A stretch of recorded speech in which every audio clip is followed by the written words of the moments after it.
fish passage. Sorry about So, that. if anybody has ideas about key areas where either culverts could be upgraded or dams removed, and wants to talk to someone to Matt at DEM about getting the 2002 fish passage plan um, updated, then definitely I can give you his contact info. Great, thanks, Kate.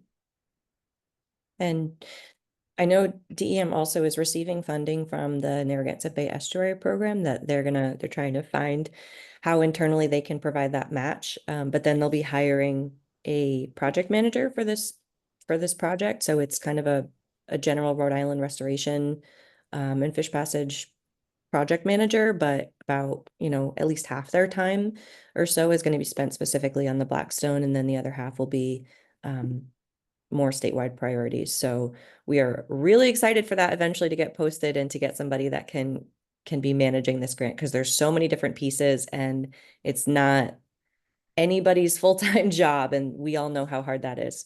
Peter, and then I'll go to Kevin in the chat. Yes, Steph.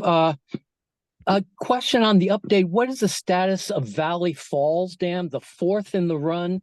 Because I know you're actively looking at the first two, and the third one Rydam owns and might lower.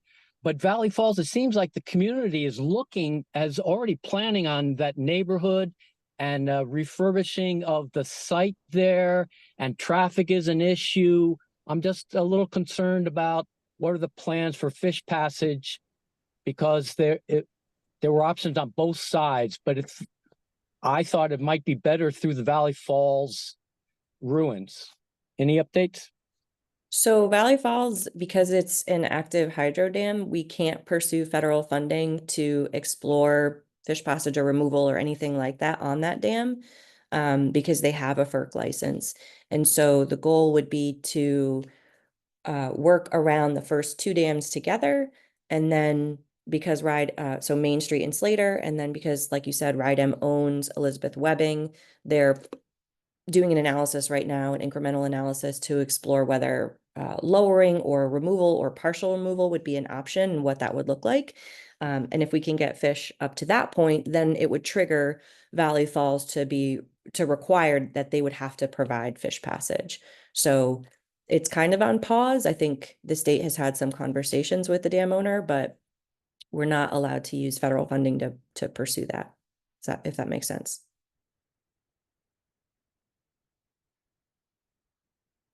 You're on mute. Peter, you're on mute. It makes sense, but it's a privately owned dam like Slater Mill, so maybe it's another pot of money. But what you're implying is that if the first two are taken care of and the state can work fish passage, that they would have to do that at no cost, and they're going to cry bankruptcy and they can't afford it, and they're going to shut down that old turbine. So I don't know if there's just opportunities for planning before things are foreclosed. I'll leave it at that. Yeah, that's definitely a possibility that, we can't necessarily decide ahead of time that that's going to be on the dam owner. I think they're also, waiting to see what happens with the lower three. That 3 dams to get around is still a lot of dams before you get there. So they've definitely had conversations, and they thought that they were going to put funding towards identifying, preliminarily like where fish passage would go, but it kind of got on pause, and they said, all right, we're not able to spend money on this right now, so we're going to really focus on the lower 3, and then we'll see what happens with that last one. Kevin had 2 questions. Timeline is tight. Yeah, due in February. Are support letters looking to be obtained, and have they met with the Narragansett Indian tribe? That's a great question. So I would imagine that the answer is yes, we are looking for letters of support. I think we have to determine what the scope of the project is before we can pursue those. So last time, like I said, they had applied for $20 million. And now if we're looking at, a cap of 6 million, it's going to be a really different project. So I'm not sure what that looks like yet, and we haven't met yet to discuss it. So I would imagine once we determine which application they're going through, I don't know if they've met with Chief Stanton or not yet. I know we've been pushing them to do so for a long time, basically since the last application was put in. So we will keep pushing on that. It's not something that really any of the other partners can do. It needs to come from state leadership, leadership to leadership, having that conversation.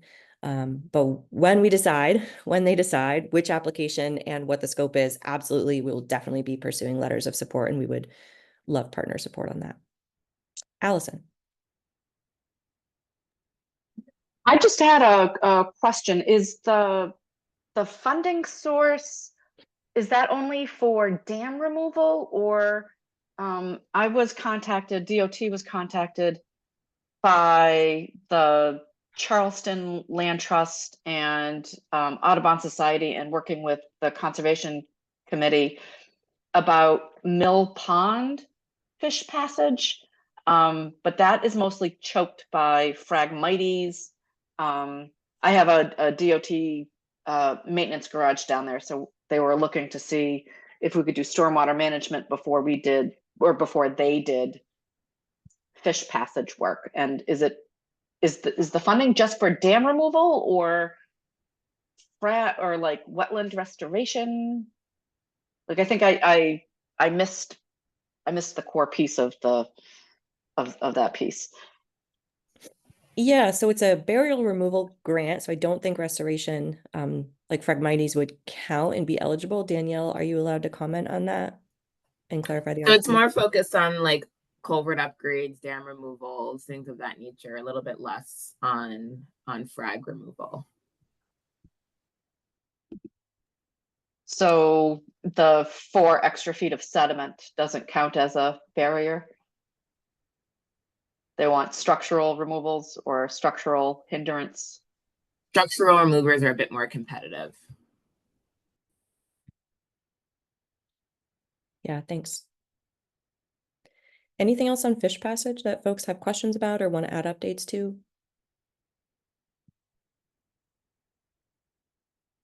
Okay. For water quality, specifically with CSO, another, I guess, silver lining of the drought is we haven't had any CSO events. Kaylee's been working on these bi-monthly meetings of the CSO working group. Kaylee, do you want to give an update on that? Sure. So our last meeting was this week on the 12th. And we talked about a CSO one-pager that I put together, and this overall outreach and education plan that I kind of had in my head and I wanted to get feedback on. So it looks like we'll be going forward with that. That will include a water drop alert program. So that's something I've been excited about. It's modeled after something that the Milwaukee Metropolitan Sewerage District did. So they created an alert system that anyone can sign up for to let you know when it's going to rain, so that you can do things like not run your dishwasher right then, or maybe not take a shower until the next day, or little ways to save water like that. And it's less to really create an impact on the system itself, and it's more so to get people to reconnect with the idea that they are part of a larger watershed, and to empower them to go out and vote and uphold policies that could make real change. So it's more so an educational tool than kind of reducing the overall impacts. But we're excited about the prospect of doing that. So yeah, we'll have more updates as we meet. And our next meeting will be January 8th. Thanks. Anything else on CSO or water quality that folks want to share?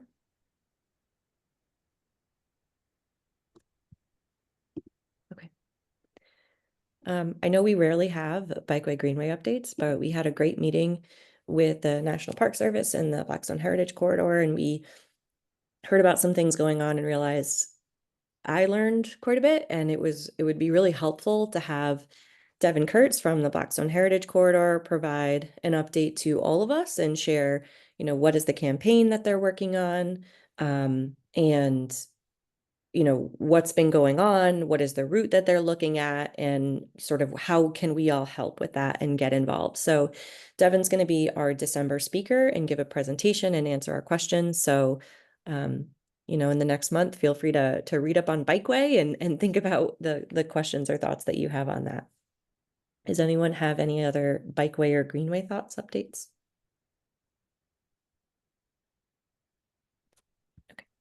Was there going to be a ceremony at the state line? Mass DCR was trying to pull together something. I feel like Donna would know more than me. I have information on that. We're not at the state line yet because Woonsocket has about 2 miles to come up to the state line, but I think that's on road. But on November 22nd, there is a ribbon cutting on the segment that gets the bikeway to the Rhode Island border in Blackstone. So DCR is having an event. They've been pretty tight in their invitations, which is interesting because the Heritage Corridor would like to invite everybody to that. But I don't have the timing.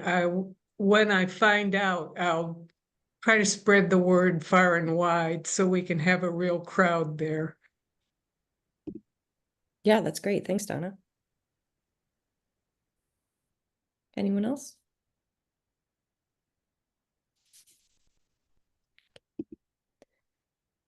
So for access, we got some really great edits on our printed access map, and we're looking to get some additional funding so we can print new maps, including printing hopefully some waterproof ones that people can actually really take out onto the river. And we also, along with Kate from Save the Bay, met with the town planner in Sutton, and we're hopefully looking to redesign and sort of renew that portage. It's an interesting one because it's supposed to be the improved portage, and it was really exciting that, hey, this is like, there's a sign of where to take out, and there's a ramp to take out, and there's a crosswalk and a way to get back in the river. It's very clear, but it's very, very overgrown. We learned that this was put in about 20 years ago, actually. This was installed, I think she said. And so, no, not 20 years ago, in 2020. Yeah, which was, gosh, like 20 years. No, I forget. Oh goodness, sorry. I won't even say. It was put in quite a while ago, and it's very overgrown. So you can see that on the bottom in the middle, like that's supposed to be the ramp to get out, and you still have like 15 feet of very tall vegetation before you actually get to the river. So we're looking to put in some new materials to clear that out, open it up, and we'll plan a day to get on the Concom agenda to make a little presentation of them about what we're trying to do and what's going on. And the town has actually some funds, hopefully, to do this, and their DPW is aware of the maintenance that's necessary. So this will be hopefully our sort of keystone portage that we can show what the opportunities are for the 18 other dams on the main stem. Are there other updates that folks want to share for portage or access? Okay.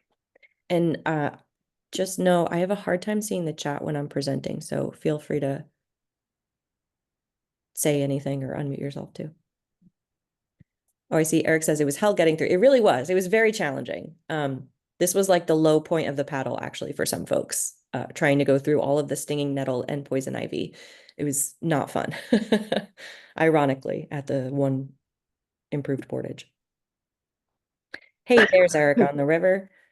So for dam removal and restoration, we've been pursuing, Kaylee's been working really hard on making this restoration plan for the river and thinking about what what are all these different barriers and which ones would make the most sense to take out.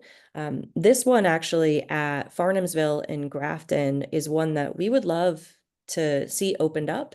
As you can kind of see here, if you can see my cursor, there's this sort of crib dam with wood in the front, and then there's this rock created dam behind it. It's pretty small. It's already has the impoundment drained, so hopefully sediments are less of an issue. And it's privately owned. There's been some litigation between the town and the dam owner in the past, so it's not something that we're entirely ready to pursue. But we recently found out that the mill and including this dam is actually up for sale. So that might offer an opportunity to engage with potentially the new owners. And if this one was removed, we would have a really amazing recreational access between putting in at the Fisherville Mill in Grafton, which is a very easy put in at a public park, and going all the way down. I have this written down and I'm not going to remember. Does anyone remember the next spot that we can go down to? It's a good like few miles that you can paddle, and it's pretty easy though, so it would be a great recreational opportunity. Peter? All the way to Riverdale. Riverdale, thank you. Yep. And Riverdale actually has another improved portage so that you can pretty easily keep going as well. So we'd love to get people out on the river more. And this is actually a great opportunity, if we had this one removed, to have a wonderful stretch of recreational opportunity to get more people on the river and see the beauty of this river and the opportunities that exist. And the more people we can get out and really experience this hands-on, I think we can create more advocates and more stewards in the future. So we also probably have mentioned this before, but Mass Econ is starting to put together a dam removal working group. So this is one thing that came out of the conference that we had last fall on dam removal and ecological restoration. Everyone that came said, we really want to see how we can kind of keep working together and have this practitioner support between partners. And so they'll be kicking that off in the new year. It's really geared towards folks who are practitioners or like really want to be engaged more in dam removal. So there's an assumption that you've kind of had a 101, maybe you've attended the Dam Busters webinar series and gotten like an overview of these different subjects and are really ready to kind of dive in and learn more about projects. It doesn't mean you had to have worked on dam removal before. I'll be joining. I've never done dam removal before, but I'm really looking forward to that. So if you want to learn more about that, we can add you to our list. Working with Mass Econ. So just shoot us an email, put it in the chat, raise your hand, whatever it is, and we'll make sure that you have information about that. Kaylee, do you want to take the next one? Sure. So we are working to quantify the toxic sediments that are in the main stem of the river. So it's often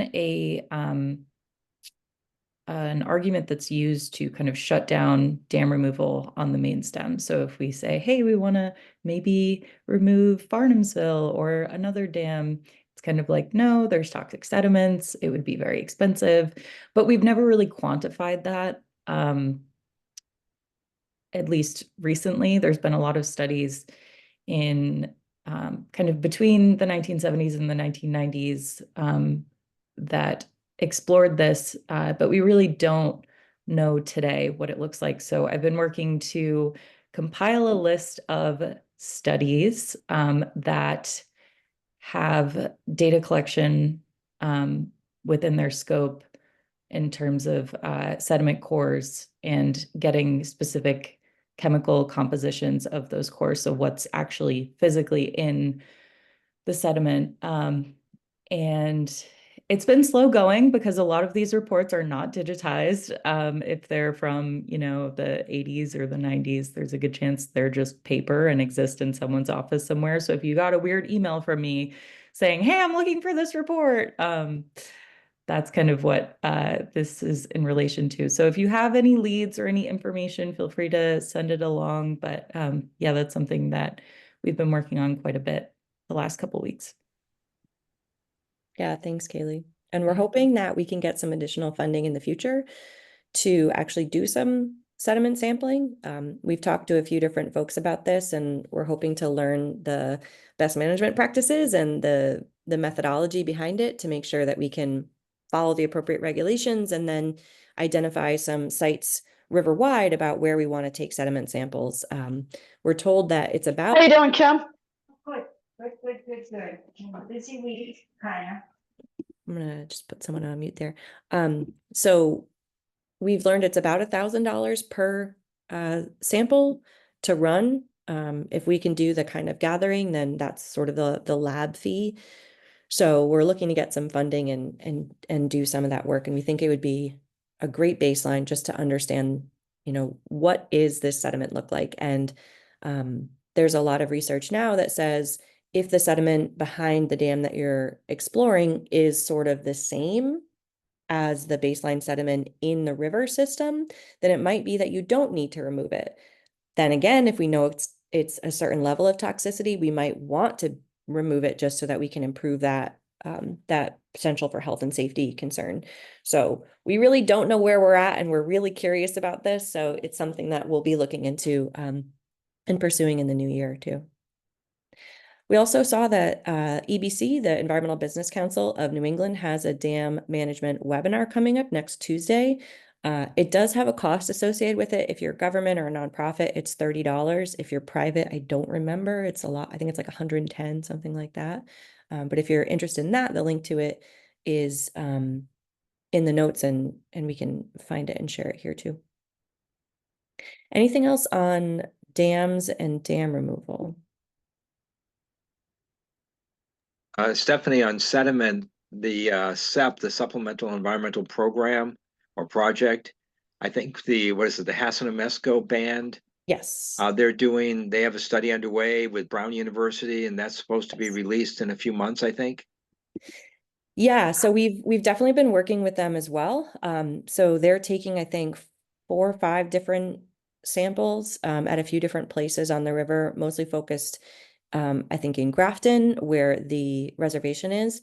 They don't have anything publicly to share yet, but definitely once we have that information, we'll be reviewing it, including in our report and sharing out. Yeah, Peter.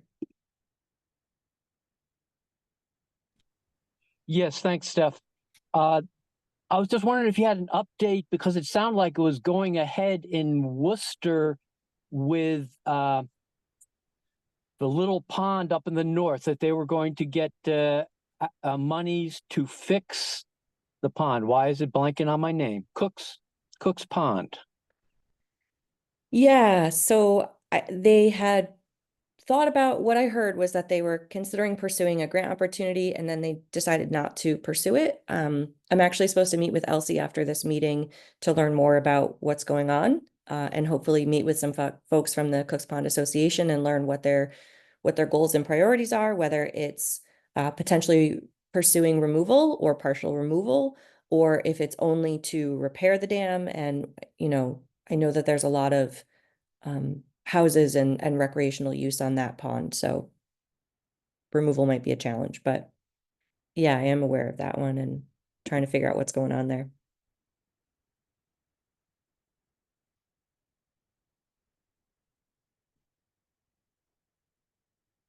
Did you want— are you trying to unmute?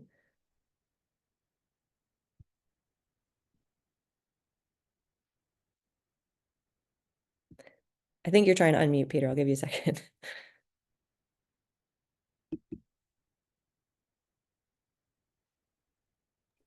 No, I'm done. Sorry. Okay, sorry. Thanks. All right. So we mentioned that restoration priorities document that we're putting together. So if you have other priorities that you want to see, it doesn't necessarily mean that it's going to be the thing that we, focus on next year, but we would love to hear from our community members and our partners what your priorities might be, whether it's a culvert replacement, a bank stabilization project, a dam removal, whatever it is on restoration. We'd love to hear your thoughts. So the link is here. It's a really easy survey, and just, tell us whatever you think. And if you want to, you don't have to— we don't have to mention that, oh, this came from, the town of Auburn or whatever. You can just throw it in there, and we'll kind of throw them all together without necessarily who said what. So before I go into partner updates, there's one other thing that I wanted to go over, which I apologize, I forgot to do in the beginning. And that is just some of the collaborative updates that we wanted to kind of keep you posted on. So we're trying to be better about metrics as particularly a nonprofit and pursuing private funding. We really need to be able to show what our impact is. And, you know, not everybody understands the benefit of a collaborative and putting in this sort of capacity building and bringing people together and sharing information and building relationships and all of this. So if we can say we did 40 technical assistance requests, we applied to 7 grants with communities, we did XYZ, you know, it helps us in our grant applications. And it just, you know, is nice to know as well. So in terms of grants that we have recently applied for, we helped, we were the applicant on a grant with the City of Worcester and the Worcester Technical High School, the Rooting Resilience Program from the River Network. And they really wanted to establish a pilot forestry program at the Worcester Technical High School. And this would take about 30 students per year over, I think, 3 years, and get them certified in a national program on community and urban forestry. And so we put in the proposal to partner with groups like Harvard Forest and do tours there and learning about forestry techniques, as well as working with the Worcester Conservation Commission and pursuing things like invasive management, trail management, forestry management, and thinking about climate resilience within the city's forests. And if you've ever been to some of the City of Worcester's Conservation Commission properties, you know that they could use some TLC and a helping hand. They often get ignored because the city just doesn't have a budget to maintain them. We also included Pequoig Farm, which is a farm in Orange, Massachusetts, that is managed by the Nipmuc tribe, and working with them to learn so that these students could learn about Indigenous priorities of both agriculture and forest management. Another one is that we're waiting to hear back from is the 604B grant. We were supposed to hear in August. We still have our fingers crossed on that one. I'm not sure when it will be released, but they say that they're still working on it. Similarly, we applied to an America the Beautiful challenge. I think you guys might remember that one, but that was the National Fish and Wildlife Foundation. So we'd be looking at doing an H&H for the main stem of the river, looking at dam and restoration priorities, and also river access. And so kind of putting that all together over several years in a big fancy project to create a really publicly accessible, pretty report at the end that would be this sort of comprehensive vision plan for the river. And hopefully that would create several different priority projects that we could then pursue in the future and say, okay, like this is where we're focusing our efforts over the next few years. So also, I know we've talked about the DER's partnership program that was supposed to be announced in September. It's been held. I am told that it still is happening and it will come out as soon as they can. I know DER has a lot on their plate right now. There are a lot of other RFPs that are out. So hopefully when that is announced, we'll pursue that as well. A reminder of some things that happen in the background as well, aside from these meetings, Kaylee and I are part of a lot of different coalitions and partnerships, including being an RCP, a Regional Conservation Partnership. We attend the ASAP Network of Networks, which is the American Society of Adaptation Professionals, their network of networks where different leaders of networks get together monthly and learn about best practices. We recently actually presented at their last meeting about our collaborative and got a lot of really great questions. We're a partner of the Southeast New England Program Network, and we get funding from them to provide technical assistance to all of you. So if you ever have questions, whether you're an organization, a municipality, whatever, and you're saying, can you connect me with someone as a speaker for this program? Or what is a grant that we could pursue for this project? Or how do I prioritize XYZ? We would love to help you. Just let us know. We are funded to provide technical assistance, so we want to keep doing that for you. Kaylee's on the Central Mass Regional Planning Commission, CMMPO, the all the acronyms, Central Mass Metropolitan Planning Organization. So a lot of that is more transportation focused, but our work on culverts really comes in there and making sure that we know what's going on and also can help prioritize replacements. And also the state has a Massachusetts Community Climate Advisory Council that we participate on. So we would love to hear, you know, what are your priorities for climate resilience? Are there certain things that you always want to see in grants? What are the challenges that you have in applying for grants or managing them? You know, we'd love to help pass on some of that information when we meet with the state on projects like this too. Kate says there's a big need for foresters to help manage the farm forest and open space and to connect with RIDEM. Yeah, if we get the grant, especially, that would be fantastic. I'm not sure. I think we're supposed to hear back in like January. I was gonna say, keep me posted because I can connect you with his first name's, I'm blanking on his name right now, but you know, I can very easily look it up. But I attend the Woodland Partnership meetings in Rhode Island, and you know, we explore all sorts of ways to keep open space, because as we all know, like one of the best strategies for water quality is preserving the open space we already have. And then looking at incentives for, you know, most of the forest in Rhode Island is privately held, so how do we incentivize people who might be really land rich but not rich in other ways to keep their forest forested? And a key piece of that is having foresters come up with forest management plans. And I think there's like 2 or 3 aging foresters in Rhode Island that know how to do these plans. And so if there's a way to specifically meet a need that's a key restoration or preservation strategy, then I'd love to be able to connect the right people together. So keep me posted. Yeah, definitely. Thank you.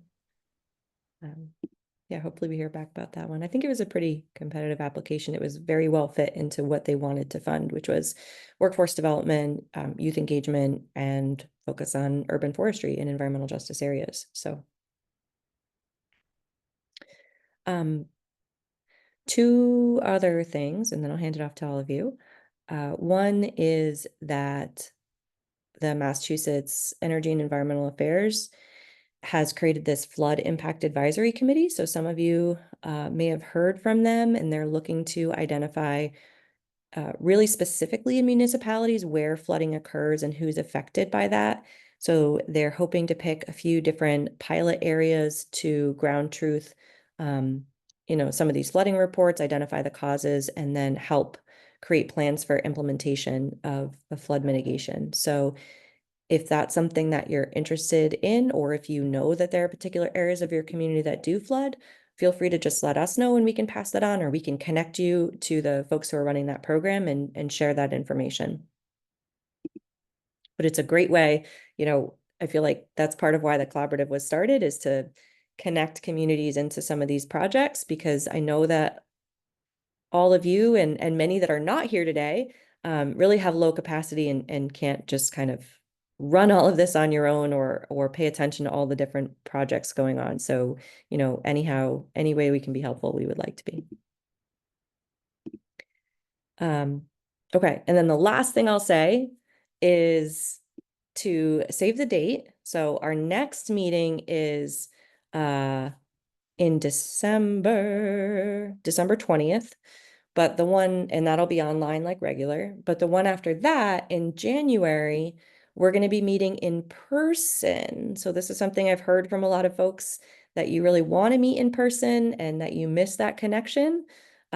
So we'll be meeting at Riverbend Farm. Thank you to DCR for hosting us. It's Central Watershed, so I'm hoping that that'll be good for folks to attend. It's in Uxbridge, Massachusetts. The only thing is that they do not have good Wi-Fi, and so it will not be a hybrid meeting. It will only be an in-person meeting. So if you want to attend, we would love to have you. We'll give you breakfast and we'll give you coffee. We'll bring snacks. And I think we're going to do more of like a hands-on activity instead of a speaker, and sharing some things that we've been working on. So we'd love to see you there. Save the date. It is January 17th. In person, 10 a.m., Riverbend Farm.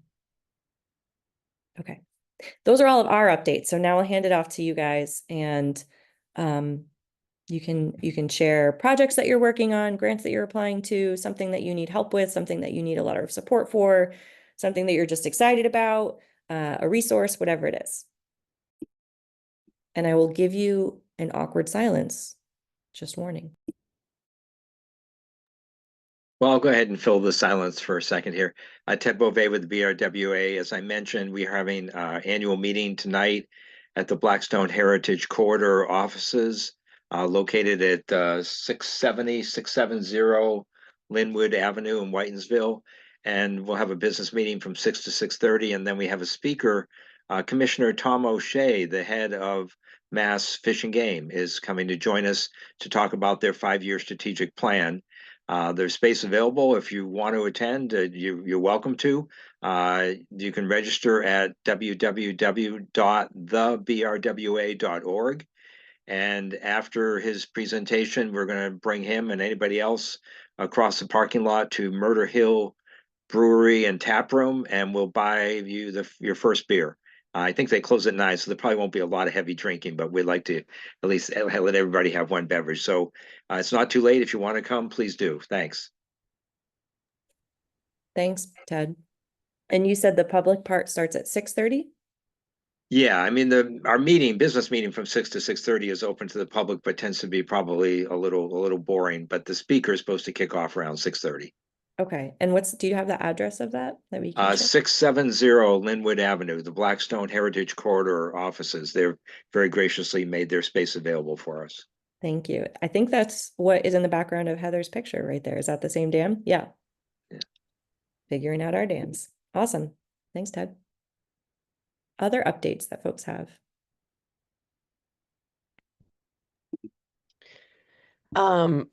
This is Heather from the Blackstone River Coalition. We just had our last volunteer monitoring last weekend, so we're done for the season, and we'll be working on doing the quality control for the data and hopefully get that up pretty soon. And we did a class with the Excel Conservation Corps. I know Stephanie and Kayla are familiar with them, but they're a group that's in Boston and Fall River that focuses on the environmental justice community and training folks for careers as wastewater treatment operators, but they're always looking for opportunities for their students to learn about water quality. So I did a class with them here at the Broadmeadow Brook Mass Audubon, and it was wonderful. They had great questions. They were very engaged. I really enjoyed that time with them. And then next year, we applied for a DEP water quality monitoring grant that we're still waiting to hear back from. But if it goes through, we're partnering with them to do some sampling in Worcester, bacteria and just general water quality sampling. So I'm looking forward to that, doing that more with that partnership. And then to kind of jump on the BRWAs, they have been doing a great job doing education outreach into the schools. And I'm on their education team, and we just did a program at the Millbury High School Environmental Club. Also a wonderful experience. They were really engaged, and they volunteered to do a bunch of other, water quality sampling and work on some other projects, or at least they put their name down to do that. So, but yeah, so that's kind of what we've been up to here.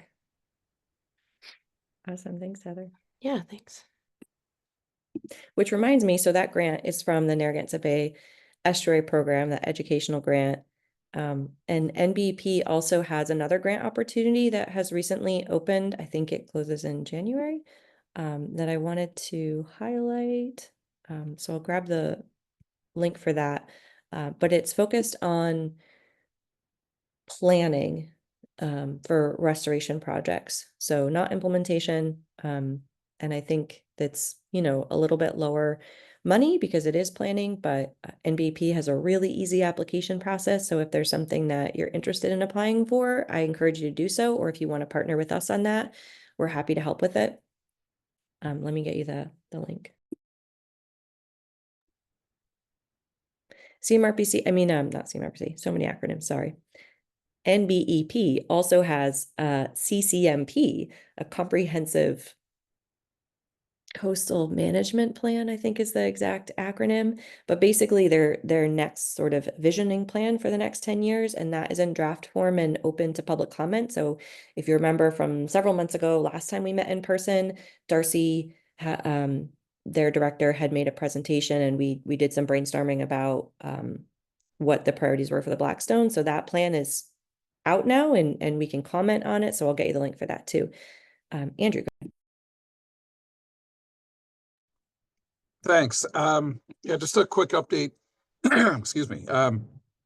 So I think Sarah has given you updates before on they call it MVP 2.0 project in the Northbridge and vicinity area, which is a project to try to involve community liaisons and put a little bit more of a community outreach and environmental justice focus on some of the Mass Executive Office of Energy and Environmental Affairs MVP program there. So I think they are wrapping up the training of their community liaisons who are embedded in the participating communities, and they'll be launching the community outreach in a more comprehensive way going forward. And that will hopefully lead to at least one pilot project within that part of the watershed. Aside from that, I wanted to mention that CMRPC just submitted an application to EPA for $1 million in brownfields assessment funding yesterday. We will find out anywhere in the next 4 to 6 months whether or not it's awarded.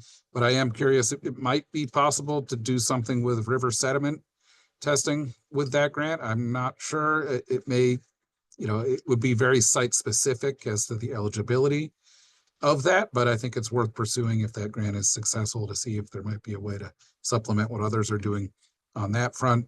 And leading by example is a priority in the state of Rhode Island, and the governor has issued executive orders.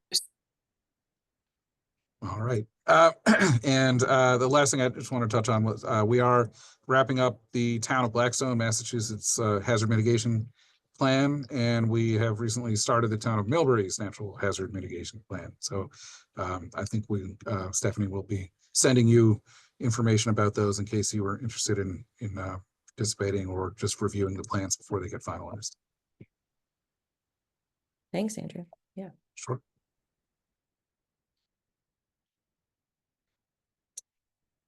Other updates that folks have? Yes, Steph, let me jump in. Peter Coffin here, Blackstone River Coalition. I'm getting kind of old and I'm looking to retire. And Heather I'm grooming Heather to take my place. So we haven't scared her away yet. However, one of my jobs is the BRC's job is to run the Woonsocket Task Force. So, Thunder Mist Task Force. Due to a penalty incurred by the city of Woonsocket 30 years ago, there is $17,000 that comes annually to a committee, the task force, to pay for projects to improve water quality in and around Woonsocket. The members of that are one representative from the Blackstone River Coalition, one from the Blackstone River Watershed Council, who had always been Alice Clemente, who is looking to retire and is turned over to Keith Hanley, but he's no spring chicken. The contact from the city of Woonsocket was Mike DeBrois, who was wonderful, but he got caught up in a brouhaha and had to resign. So we've met John, the engineer, who will probably take his place. The last and most important why I bring it up is the other representative is supposed to be from Audubon Society of Rhode Island. It had been Eugenia Marks, and then it had been the other, I'm blanking on her name, but I don't have good contacts with Audubon Society of Rhode Island. So I'm looking to you, Kate, or anybody from Rhode Island, how to best contact or who at Audubon Society I should contact. And I'll leave it at that. Because there's money there that should be tapped for good projects in and around Woonsocket. Peter, I can definitely put you in touch with someone at Audubon for sure. Let's connect offline. Great. Thanks.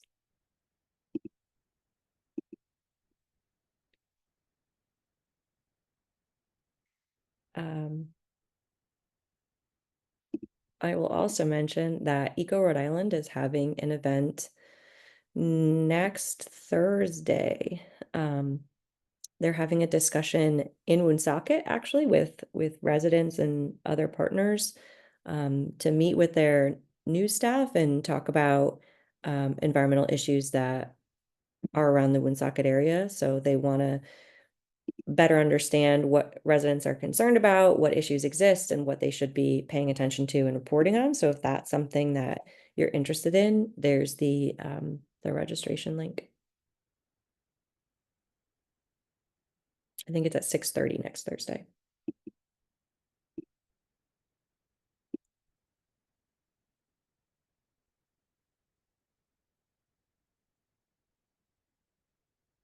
Anything else that folks want to share?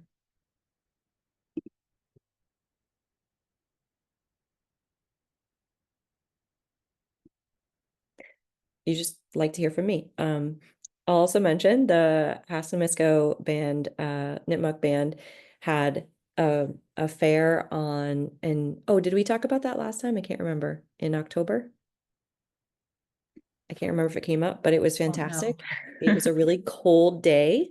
But I know Kate was there as well, and someone was giving away free Bamba socks, and everyone was putting the socks on their hands because no one thought to bring gloves because it was early October still. So it was quite chilly, but it was a really fantastic day with a lot of drumming and dancing and getting everybody else involved to be pulled in.